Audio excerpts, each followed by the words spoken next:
요나가 마침내 다시스로 향하는 배를 탑니다. 그것은요, 사실 하나님께서 너는 일어나 니느웨로 가서 외치라 명하신 그 하나님의 부르심에 대한 전적인 거부요, 불순종이고, 또 니느웨 반대편, 동쪽인 니느웨에서 정반대인 서쪽 바다 끝인 그 다시스로 가는 단호한 의지로 요나가 행동을 하고 있습니다. 그래서 욥바란 항구에 가는데 마침 그때 다시스로 가는 배를 만났으니 일이 너무 순적히 이루어지는 것 같죠. 요나에게는 너무 큰 기회요. 잘된 일인 것이죠. 그래서 요나는요, 배를 타자마자 배 밑창으로 선실로 내려갑니다. 거기다 자리를 딱 펴고 그리고 누워서 깊은 잠에 빠져드는 것이죠. 그때 요나의 마음이 어땠을까? 요나가 하나님을 너무 잘 아는 선지자였기 때문에 요나는 이제 도망을 치는 겁니다. 왜 하나님을 잘 아는데 도망을 칠까? 됐다, 이제 난 다시스로 갈 거야. 니느웨는 무슨 니느웨인가? 하나님은 해도 너무하셨다, 이렇게 생각한 거죠. 왜냐하면 이스라엘의 선지자인 요나는 나는 이스라엘 사역자로 부름을 받았지 하나님의 언약 백성의 구원을 위해서 그들을 일으키려고 부름받은 자지, 내가 왜 저 원수 같은 니느웨 땅, 앞으로 우리 이스라엘을 멸망시킬 아수르 땅까지 가서 그들에게 구원을 전할 수가 있겠는가?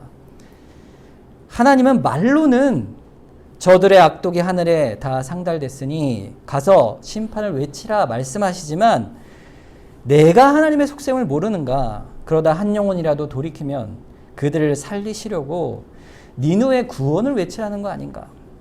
이것을 요나는 너무 잘 알고 있었던 겁니다. 하나님의 성품을 알고 있었던 것이죠. 하나님이 정령코 심판하시려면 굳이 나를 보낼 이유가 없는데 선지자인 나를 심판이 있을 것이라 말할 필요가 있겠는가?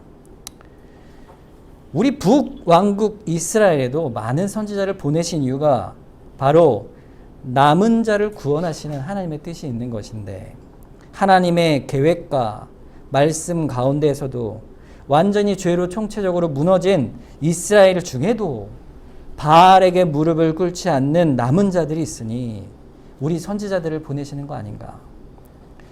게다가 더 나아가서 아주 악한 왕인 여로보암 2세 왕에게 그 백성 가운데 긍휼을 베푸셔서 그 고달픔을 아시고 그 악한 왕이라 할지라도 하나님이 나를 보내셔서 복을 주시겠다 하셨거늘 나로 니느웨에 가서 외치라 하신 것은 분명 멸망의 선언이 아니라 뭐죠?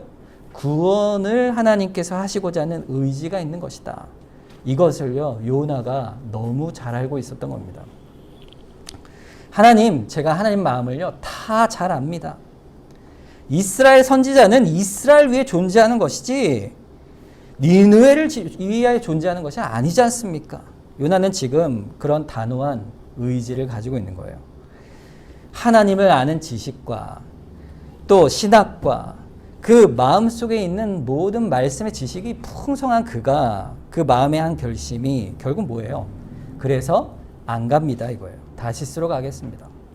그래서 배를 타고 바다 끝까지 나아가는 거죠. 여러분 생각해 보세요. 다시스가 이 지중해 동쪽 끝에서 완전 서쪽 스페인까지 가는 이 거리가 보통 거리겠어요? 그러니까 흔히 있는 배가 아니죠. 그때 마침 욥바에 그 배가 있었다는 것은요, 정말 그 우연이 아닌 것 같은 그런 일인 것이죠. 그래서 그 배에 딱 내려가서 됐다, 이제 나는 다시스로 간다, 마음을 덩 놓고 자리에 누워 있습니다. 여러분, 그런데 하나님께서 오늘 본문에 보니까 그를 내버려 두십니까? 아니죠. 보면 4절을 보세요. 여호와께서 큰 바람을 바다 위에 내리심에 바다 가운데 큰 폭풍이 일어나 배가 거의 깨지게 되었다 그랬어요. 여러분, 여기 4절에 우리말에는 없지만 중요한 접속사가 있습니다. 거기 뭐가 있냐면 맨 앞에 그러나 이렇게 되어 있어요. 그러나 어때요? 하나님께서는 다 알고 계신 거죠. 하나님의 얼굴을 피해 바다 끝으로 도망하는 요나의 마음의 생각, 그의 행동의 결단과 결심, 그것을 하나님께서 다 아십니다. 그러나 하나님은 그를 내버려 두시지 않습니다. 여호와께서 큰 바람을 바다 위에 내리시죠. 하나님께서 요나의 뜻과 의지에도 불구하고 하나님을 향한 그의 저항과 불순종을 향하여 하나님께서는 자신의 뜻을 나타내 보이시고 계신 거예요. 여러분, 하나님은요, 정말 심판하시려고 하시면요, 이렇게 손을 쓰시지 않습니다. 내버려 두세요. 로마서 1장 28절에 보면 또한 그들이 마음에 하나님 두기를 싫어하매 하나님께서 그들을 그 상실한 마음대로 내버려 두사 합당하지 못한 일을 하게 하셨다 그랬어요. 합당하지 못한 일이 뭐죠? 하나님을 거역하고 죄를 범하는 불순종을 말하는 거예요. 하나님 두기를 싫어하는 그 마음을 내버려 두세요. 그 내버려 두시면 어떻게 됩니까? 결국에는 온갖 불의, 악독, 죄악으로 결국 하나님의 심판을 받는 곳으로 육이 내버려 두는 거예요. 그거야말로 하나님의 심판입니다. 이 땅을 살아가는 사람들 중에 죄를 많이 짓고 너무 잘 사는 사람들이 있을 것 같죠. 그 사람들을 하나님은 내버려 두시는 거예요. 왜? 결국 하나님 앞에 설 때 그것으로 그들이 심판을 받게 되는 것이에요. 그럼 반대로 하나님이 택한 백성이요, 그 자녀들을 하나님은 결코 죄가 그에게 가운데 있어 멸망하지 않도록 하나님은요, 그들을 결코 내버려 두시지 않습니다. 그게 오늘 본문 말씀이에요. 히브리서 12장 6절에 보면 주께서 그 사랑하시는 자를 징계하시고 그가 받아들이시는 아들마다 채찍질하심이라 하였으니 그랬어요. 우리가 죄 가운데 있지 않도록 우리를 유익하여 거룩을 위하여 돌이켜 회개하도록 또 연단하여 새롭게 되도록 하나님께서는 우리를 돌이키게 계속 불러내시는 분이십니다. 그런데요, 하나님께서는 우리의 환경의 변화를 위해서 또는 사람을 통해서 아니면 심지어는 자연을 통해서도 하나님은 우리가 하나님 앞에 하나님의 뜻을 깨달아 알도록 하나님의 뜻을 나타내 보이실 때가 있다는 겁니다. 지금 상황인 것이죠. 하나님께서 큰 바람을 바다 위에 내리셨다. 여기서 내리셨다는 말은요, 비를 내리셨다, 은혜를 내리셨다, 이런 말하고 같은 말로 우리 말엔 번역이 됐지만 원어는요, 내리치셨다예요. 때리신 거예요. 어떻게 해요? 물건을 확 집어 던지듯 하나님께서 큰 폭풍을 그들에게 내리쳐 때리시는 겁니다. 매우 강력한 채찍질이죠. 하나님께서 적극적으로 행동하셔서 요나에게 메시지를 전하고 계신 거예요. 왜요? 요나가 마음과 불순종의 결단이 얼마나 굳은 마음이요, 강한 반역인지를 하나님은 너무 잘 아시기 때문입니다. 하나님께서는 우리가 하는 행동을 다 알고 계십니다. 그래서 우리가 인생을 살아갈 때 믿음 안에 산다고 했을 때 마음에 두어야 될 중요한 한 가지가 있어요. 그게 뭐냐 하면 우리가 하나님의 얼굴 앞에, 하나님 면전에, 그의 앞에 있다는 사실입니다. 이 말이 뭐냐면요, 우리가 이 땅을 살면서 생각하고 행하는 모든 일 속에 하나님이 계속 우리를 지켜보고 계시고 또 우리를 다 아신다는 사실이에요.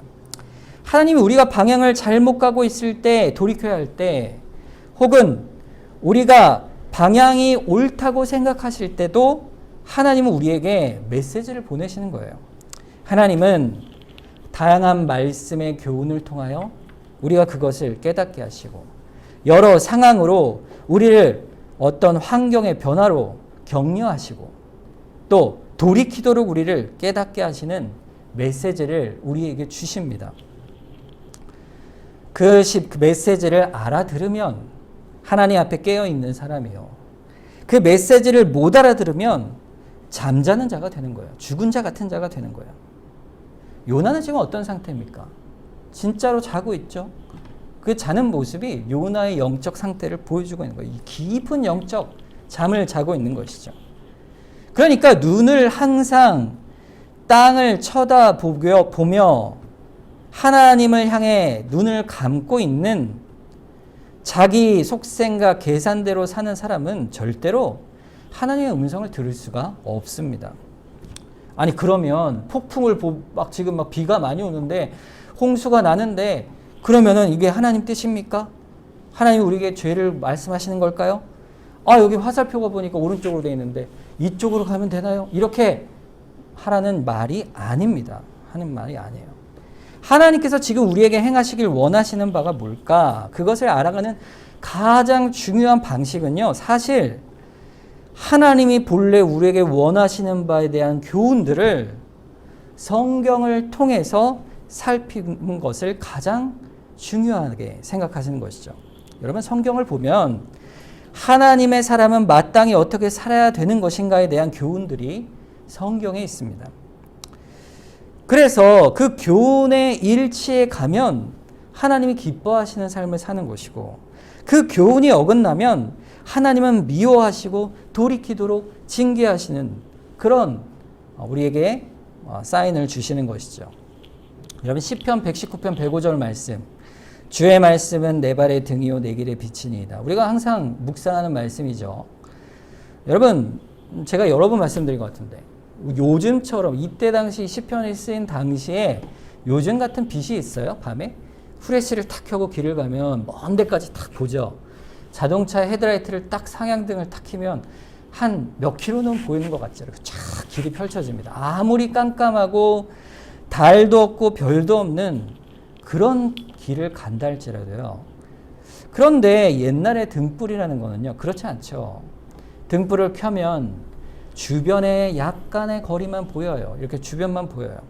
먼 곳까지 보이지 않습니다.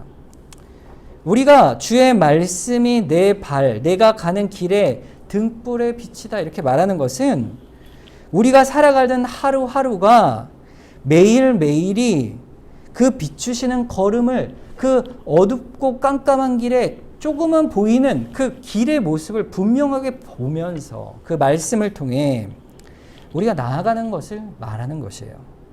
그러니까 말씀은 한 번에 먼 길을 비추는 게 아니라 하루하루 살아가는 그 삶 속에서 말씀의 빛에 그 등불에 순종하며 나아가는 것이 바로 우리 인생의 걸음인 것이에요. 그 등불 가운데에서 우리에게 어긋난 길이 있을 때 하나님께서 우리의 주변의 환경을 통해서 메시지를 주시는 거예요.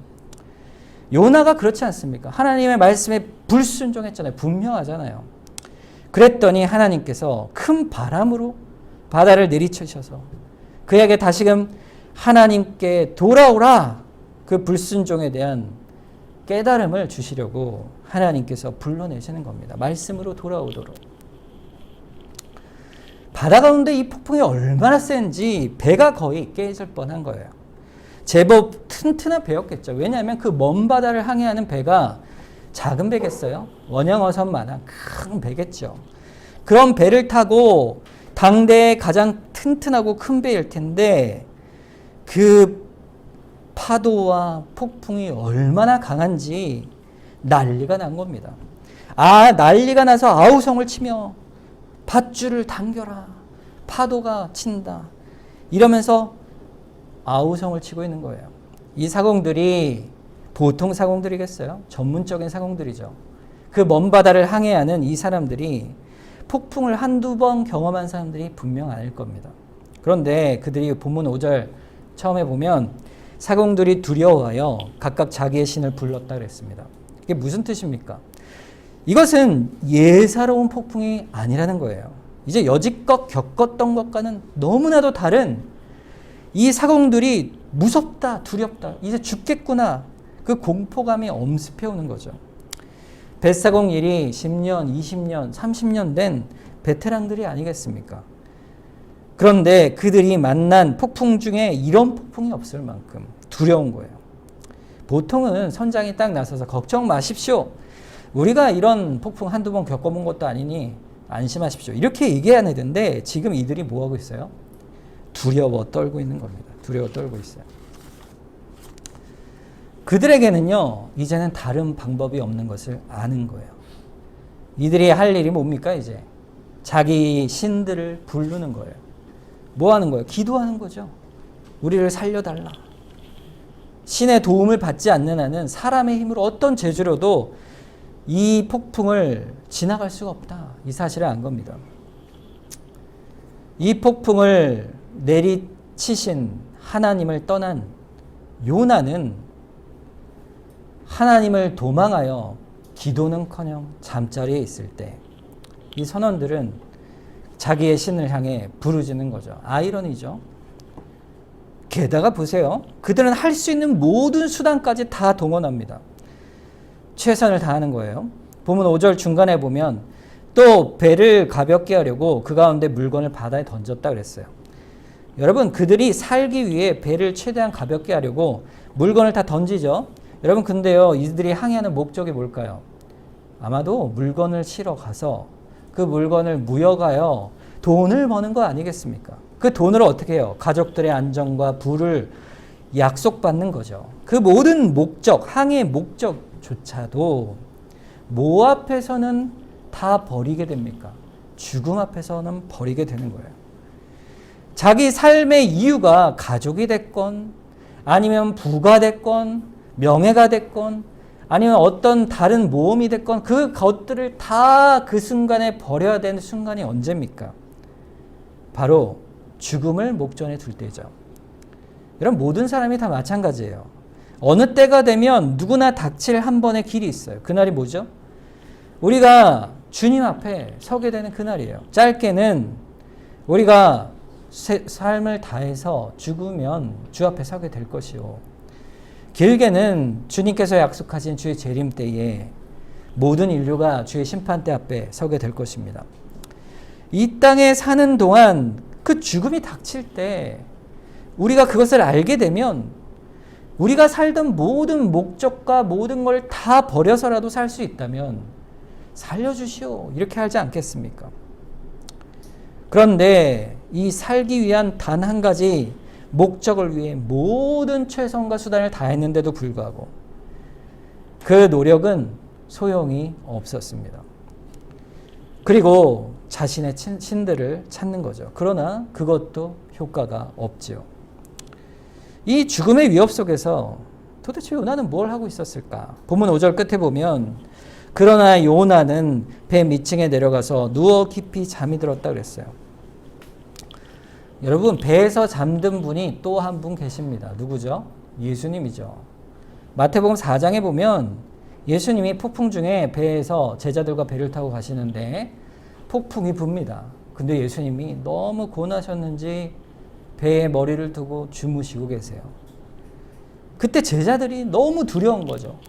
그래서 예수님께 선생님, 우리가 죽게 된 걸 보지 않으십니까? 일어나십시오. 그랬더니 예수님께서 일어나 바람을 꾸짖으시니 잠잠해지십니다. 잠잠해집니다. 그러면서 그들에게 어찌 무서워하느냐?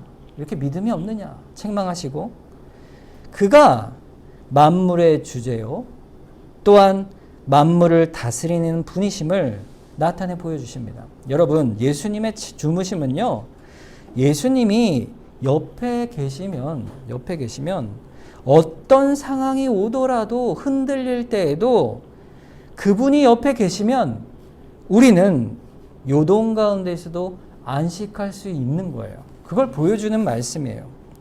우리가 예수님을 의지하고 나아가면 예수님이 주무신 잠을 보고 제자들이 아무리 파도가 넘쳐도 우리가 주님과 함께 있으니 내가 두려워할 것이 없다. 이렇게 잠잠히 있을 수 있는 참된 평안과 안식을 누릴 수가 있는 거죠. 주님이 우리와 함께 하시기 때문에 그렇습니다. 그러나 요나의 잠은 어떤 잠이죠?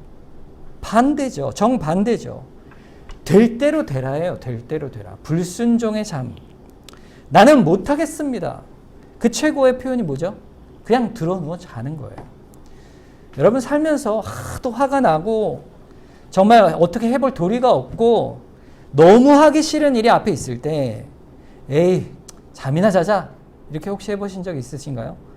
저는 그래 본 적 있는 것 같아요. 네, 그런데 그런 잠은요, 문제를 해결할 수 있어요? 전혀 없죠. 오히려 자기에게 닥치는 모든 상황을 아무것도 해결할 수 없는 그런 잠인 것입니다. 근데 여기 보면 깊이 잠들었다 되어 있어요. 이 깊이라는 말은요, 의식이 없이 잠들었다는 거예요. 깊이, 완전히 죽은 듯이 잤다 이거죠. 어떻게 그럴 수 있을까요? 너무 피곤했나 이 선지자가. 어쨌든 그 마음의 상태가 그런 거예요. 죽은 자 같이. 죽음의 위기가 지금 닥쳐서 물이 덮쳐와도 그때까지 자는 거예요. 얼마나 미련한 것입니까? 미련한 자입니까? 그 잠은 영적인 요나의 잠이에요. 요나가 살아 잠자는 것 같으나 하나님 앞에서는 이미 영적으로 죽은 자 같은 거예요. 아무런 상황의 의식이 없이 영적 감각이 없는 거예요. 그러니까 하나님의 깨닫게 하시는, 돌이키게 하시는 이 환경의 극심한 변화에도 아무런 반응 없이 그저 죽은 자 같이 자고 있는 거예요. 참으로 안타까운 상황인 것이죠. 여러분, 근데요, 이 요나와 대조되는 한 인물이 등장합니다. 그가 누굴까요? 바로 이방인인 선장이에요. 이 선장이 이 위급한 상황에서 어떻게든 이 위기에서 우리가 건짐을 받을까 하여 배의 상태를 살피려고 구석구석 살피는 중에 아마도 기가 막힌 한 사람을 발견한 것이죠. 그가 누굽니까? 이 난리 속에, 이 절망 속에 폭풍이 거세질 그때에 그 자리에 누워 자는 사람을 본 거예요. 그가 6절에 이렇게 말합니다.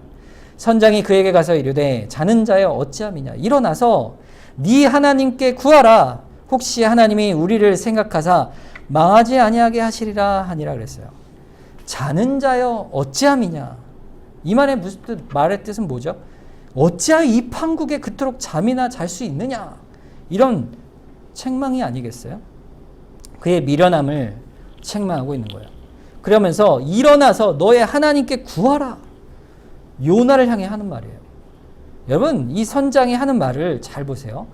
일어나서 구하라 이렇게 돼 있죠. 근데 우리 본문 지난주에 읽은 2절 말씀에 하나님께서 하신 그 말씀을 그대로 지금 하고 있는 거예요.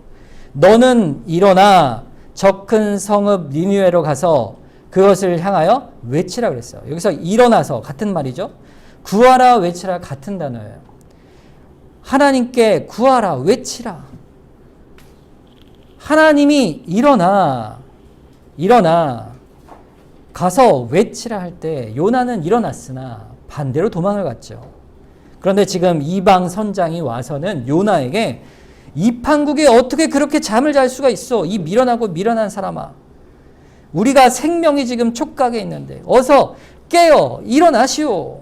그리고 뭐라고 해요? 하나님께 구하시오. 이게요, 하나님께 불순종하여 하나님을 등진, 하나님의 얼굴을 피한 하나님의 선지자여 이스라엘 택한 백성인 요나에게 이방인 선장이 오히려 하나님의 얼굴을 구하라 라고 명령하고 있는 거예요. 여러분, 이게 참 중요한 포인트입니다. 이 명령은요, 요나에게는요, 실로 수치스러운 일이죠. 여러분, 누군가 여러분에게 안 믿는 사람이, 여러분이 아는 지인이 믿지 않는데 우리에게 와서 이봐, 하나님 믿으려면 제대로 좀 믿어. 이렇게 말하는 거하고 똑같은 말이에요. 그렇게 믿어서 되겠어? 그게 믿는 거야? 너희 하나님 그렇게 가르쳤어? 너희 믿음이 있다는 자들이 그렇게밖에 못 살아? 얼마나 수치스럽고 부끄러운 일입니까? 어떤 그럴 만한 일이 있어서 옆집 사람이, 아니 예수 믿는 사람이 어떻게 그렇게 사시오? 당신 그렇게 교회 다니는데 배웠어?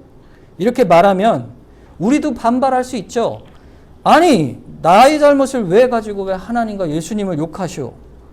막 이렇게 격분할 수 있어요.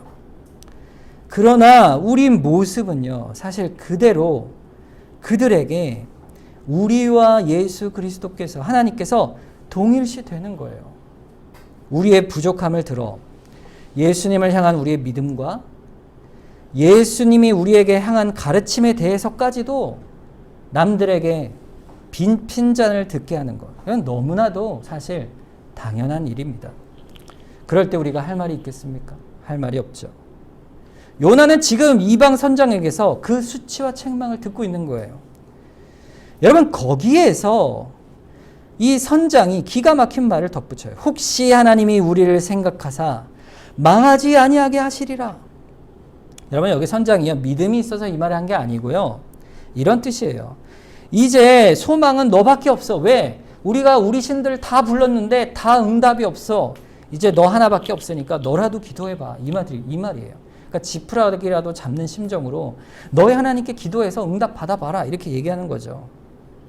근데 이 이방 선장에게서 요나가 수치를 당할 때 사실은요, 그 이방인 선장의 입술을 통해서 하나님께서 그 음성을 요나에게 다시 들려주고 계시는 겁니다. 요나야, 일어나라. 나에게 와서 구하라.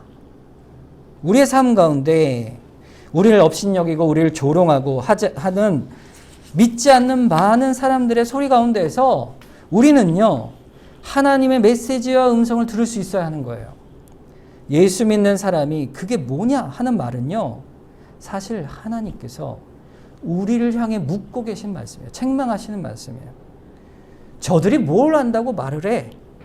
하고 격분할 때, 우리가 저들하고 싸우자. 우리 교회가 싸워야 돼. 그래서 교회를 지키자. 이건 참 어리석은 일인 것입니다. 교회와 신자의 싸움은 그런 게 아니죠. 사실은 교회를 향하여, 믿는 사람을 향하여 어찌 그렇게 사는가 이렇게 물을 때 그 뒤에 계시는 하나님께서 그들의 입을 통해 믿는 자들에게 주시는 하나님의 책망임을 기억해야 합니다. 감히 우리에게 이럴 수 있어. 이러는 것이 아니에요. 복음과 진리의 싸움의 모습은요, 하나님의 책망의 소리를 구별하는 데서 시작되는 거예요. 로마서 12장 1절과 2절 말씀에 보면, 그러므로 형제들아, 내가 하나님의 자비하심으로 너희를 권하노니 너희 몸을 하나님이 기뻐하시는 거룩한 산 제물로 드리라. 이는 너희가 드릴 영적 예배니라. 너희는 이 세대를 본받지 말고 오직 마음을 새롭게 함으로 변화를 받아 하나님의 선하시고 기뻐하시고 온전하신 뜻이 무엇인지 분별하도록 하라 그랬어요. 하나님께서 우리에게 권하세요. 뭐라고요? 하나님께 완전한 영적 예배를 드리는 자로 너희가 살아라. 그러려면 어떻게 합니까? 이 세대를 본받지 말고 너희 마음의 변화와 새롭게 함을 받으라. 그리하여 하나님의 선하시고 기뻐하시고 온전한 뜻이 무엇인지를 분별하여 살아라. 이 말이에요. 여러분, 오늘 우리가 살아가는 이 한국 교회가 많은 언론 매체와 수많은 믿지 않는 사람들에게 노골적으로 질타와 멸시를 당하죠. 세상 언론은요, 교회의 치부를 지적하는데요, 너무나도 망설임이 없습니다. 여러분, 예전에 저 어릴 때만 해도요, 교회들은요, 사람들이 무슨 문제가 생겨도 교회에 저기만 그런 거지, 어떻게 다 그러겠어, 교회 사람들 참 좋아, 이렇게 얘기했지 지금 같지 않았어요. 여러분, 지금은요, 오히려 드러난 문제를 보고는 뭐라고 얘기하냐면, 저거는 일부야, 더 큰 게 있을 거야, 이렇게 얘기하지 않습니까? 그 정도로 세상이 우리를 질타하고 있는 거예요. 우저 지금 교회는 잠잠할 뿐인 것이죠. 여러분, 안티기독교 운동 이런 거 많이 있잖아요. 우리가 지혜롭게 적절히 대응해야 할 텐데, 우리가 적절히 대응한다는 건 뭘까요? 우리 내면 안의 문제예요. 내면 안에. 깊은 영적인 반성이 없이 그들의 악의적 공격과 비방이 전적으로 책임이 있다 하여 그들에게 탓을 돌려버리면 결국 우리는 뭐가 되는 거죠? 돌이킴이 없이 하나님의 음성을 듣지 못하고 마는 것입니다. 결국 하나님은 요나에게 지금 뭘 명하고 계신 거예요? 회개를 명하고 계신 거예요. 회개를. 일어나라. 자는 자의 어찌미냐. 이 판에 네가 자느냐. 영적으로 잠자는 요나를 흔들어 깨우시는 하나님의 손길인 것이죠. 여러분, 그리하여 요나에게 구하게 하셔서 결국에는 요나를 들어 뭘 하게 하시는 거예요? 네가 해야 될 일이 뭐냐? 니느웨 아니냐? 그리고 하나님이 우리를 생각하자 망하지 않게 하리라. 이게 선장의 탄식 아니겠어요? 그들을 향해 우리를 생각해라. 이렇게 말하는 거지 않습니까? 그들을 향해 기도하라 이거예요. 로마서 아까 읽은 12장의 14절 말씀을 보면 너희를 박해하는 자를 축복하라. 축복하고 저주하지 말라 그랬어요. 이 말씀은 우리가 우리를 박해하고 믿지 않는 자들이 우리를 향해 비난할 때 우리가 어떻게 해야 되느냐? 저주해야 될까요? 축복하라는 거죠. 이게 무슨 말입니까? 복음을 세상 가운데 비추는 자로 성경을 통하여 거룩하여져 가고 그들을 향해 긍휼히 여겨 기도하는 자로 살아가라 말하고 있어요. 근데 요나는 지금 정반대의 길을 가고 있어요.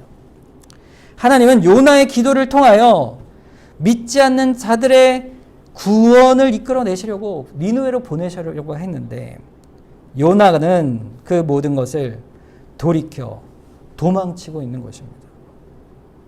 그것을 네가 다시 깨달아라. 주님이 다시 부르시고 계세요. 여러분 다음 주에 보겠지만 요나가요. 그래서 기도할까요? 선원들의 손을 잡고 주여 내가 회개하나이다. 주의 뜻에 불순종하였으니 저로 인해 이 폭풍으로 인해 이들이 목숨이 위태하니 주님 저들을 살려주십시오. 이렇게 하나님께 기도했을까요? 아니에요. 요나 기도하지 않습니다. 여러분 사람이 죄와 나태해짐의 그 뻗댐은요. 어디까지 가냐면 아무리 신자라도 해도 사역자라고 해도 한 번 마음이 돌이키면 그 완악함이 너무 오래 가는 거예요. 여러분 사람과의 관계도 그렇지 않습니까? 서로 토라지면요. 마음을 안 풀죠.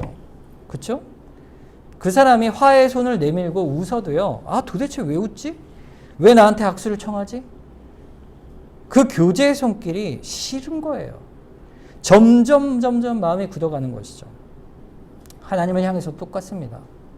하나님을 향해서 한번 마음에 하나님 이거 아니지 않습니까? 그게 아니잖아요. 이렇게 말하는 거 그렇게 마음을 품으면 주님 앞으로 나오는 것이 결코 쉽지가 않은 거예요. 오래 갑니다.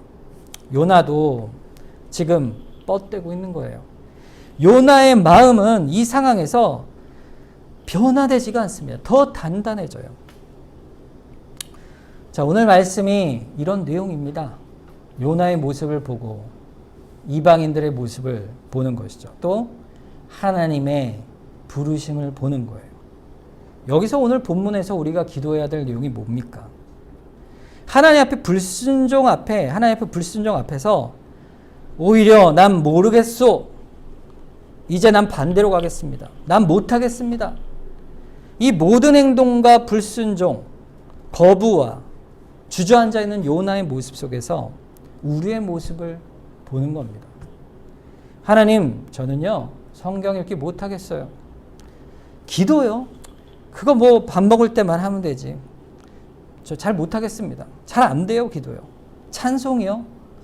하루에 3번 부르고, 우리 153 운동 하는데, 말씀 읽고, 기도하고, 찬송 부르라는데, 찬송 잘 모르겠는데요.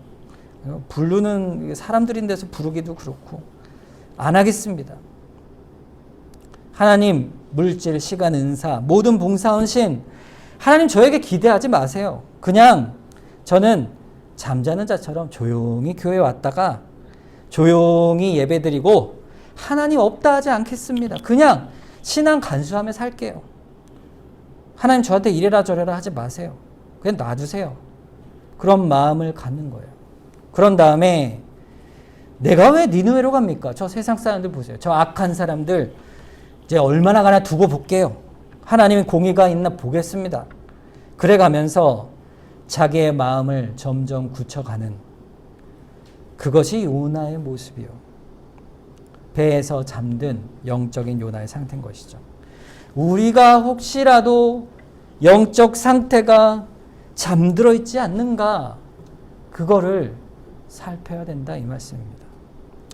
여러분 하나님이 그를 흔들어 깨우실 때 믿음이 좋은 사람을 통해 깨우시면 얼마나 좋겠어요. 아모스 선지자 같이 활동해도 호세아 선지자가 와서 요나 이 친구야 그러면 안 되지. 우리가 같이 선지학교에서 배운 게 있고 하나님을 섬겨야 되는데 사역자가 그러면 되겠는가? 믿음이 훌륭한 친구가 와서 깨우면 아 그렇지 이럴 것 같지요. 그런데요 하나님은요 이방 선장을 쓰셨어요. 큰 부끄러움을 당하게 하실 때가 있는 거예요. 여러분 교회 안에서 믿음 좋은 분들의 책망을 여러분이 받습니까? 오히려 격려를 받죠. 아 이래서 잘하지 이렇게 하면서 격려를 받죠. 그럼 우리의 모습을 어떻게 볼 수 있을까요? 오히려 믿음이 없는 사람들, 우리보다 어린 자들이 책망할 때가 있어요. 여러분 믿음이 저런 사람이 있을까 싶은 그런 사람이 와가지고는 당신 도대체 그렇게 살아서 되겠어? 이렇게 얘기할 수도 있고, 아니면 우리 어린 자녀들이 아빠 엄마 이래도 돼요? 라고 물으면 그때 우리가 수치와 부끄러움을 당할 수가 있죠.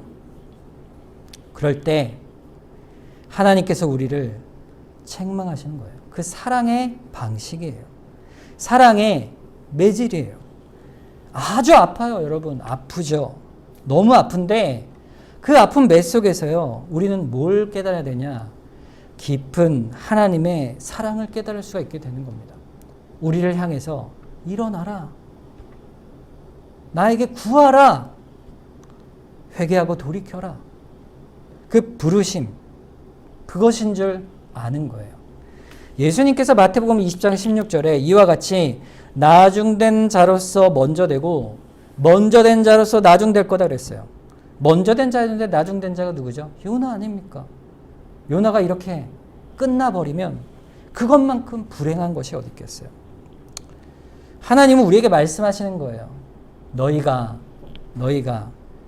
잠에서 깨어나라. 잠에서 깨어나라. 에베소서 5장 14절 18절 말씀 마지막으로 한번 보겠습니다. 그러므로 이르시기를 잠자는 자여 깨어서 죽은 자들 가운데서 일어나라. 그리스도께서 너에게 비추이시리라 하셨느니라. 그런즉 너희가 어떻게 행할지를 자세히 주의하여 지혜 없는 자같이 하지 말고 오직 지혜 있는 자같이 하여 세월을 아끼라. 때가 악하니라. 그러므로 어리석은 자가 되지 말고 오직 주의 뜻이 무엇인가를 이해하라. 술 취하지 말라. 이는 방탕한 것이니 오직 성령으로 충만을 받으라 그랬어요. 우리가 잠자있는 자에서 깨어서 죽은 자들 가운데서 일어나라. 그때 누가 비추신다고요? 주님께서 우리에게 그 얼굴 은혜의 빛을 계속 비추고 계시는 거예요. 멈추시지 않으세요, 결코. 우리를 향한 그 비추임이요. 요나를 향해 비추시듯 하나님은 우리를 얼굴 빛을 한시도 놓지 않으시고 비추고 계신 거예요. 그 방식이 뭡니까? 돌이키라 이거죠. 돌이키라. 그러므로 어떻게 행할지를 자세히 주의하여 주의 말씀 가운데 깨달아 지혜로 성령의 인도하심을 따라 살아가는 성도요, 교회가 되기를 불러내고 계신 것입니다. 여러분 귀를 잘 열고 계셔야 돼요. 여러분이 듣고 여러분을 향해 말하는 책망이 있을 때 여러분은 마음을 닫으시고 주무시면 안 됩니다. 우리가 마음을 여는 거예요. 하나님의 음성을 듣는 거죠. 그러려면 매일 주의 등불을 따라 주의 말씀을 따라 매일매일 살아가는 겁니다. 그러면 깨어있게 되는 거예요. 깨어있게 되는 거예요. 오늘 말씀이 우리에게는 어떻게 보면 무거운 말씀이 될 수도 있습니다. 그러나 우리가 이 말씀을 듣고 순종하면 그것만큼 기쁜 일이 없어요. 참된 기쁨이 됩니다. 그것을 우리가 맛보기를 소망하는 것이죠. 오늘 말씀을 의지하여 함께 기도하길 원합니다. 하나님, 우리를 영적으로 깨어 있어 주의 말씀을 따라 순종하며 살아가게 하여 주시옵소서. 우리 이 시간 합심해서 한번 기도하도록 하겠습니다.